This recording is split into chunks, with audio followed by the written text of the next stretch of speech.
Every year budget day comes around and suddenly everyone becomes an economist. You hear words like fiscal deficit, GDP growth, debt servicing.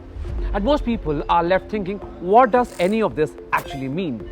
Let's break it down in simple terms.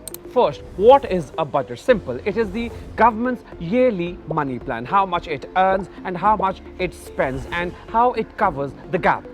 Now let's go step by step. Revenue, that's money coming in. Mostly taxes, think of it as the government's income. Now, money going out, expenditure, salaries, defense subsidies, roads, schools. So here's your first big idea. If spending is more than income, what happens? That gap is called the fiscal deficit. And yes, it usually has to be borrowed. Now, tell me this, what happens after borrowing? You pay interest, that's called debt servicing. And in Pakistan's budget, this is often one of the biggest expenses, not development, not education, but old loans. Now let's shift to your daily life. You felt prices rising, right? That's inflation or mehengai. When inflation goes up, your money buys less. Simple.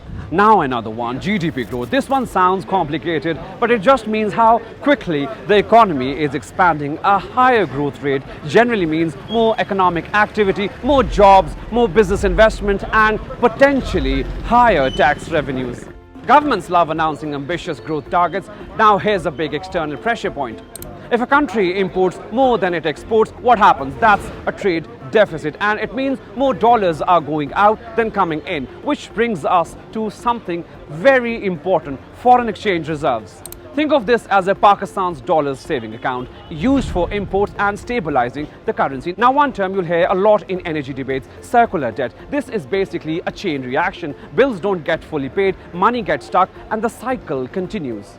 Now quickly, two policy words. Austerity means spending cuts, and tax exemptions are special tax breaks that the government may remove to raise money. So let's end with this. You don't need to remember everything. Just ask three questions. How much is coming in? How much is going out? And who is paying the gap? Because once you understand that, budget day stops sounding complicated and starts sounding like what it really is: a story about money choices and priorities.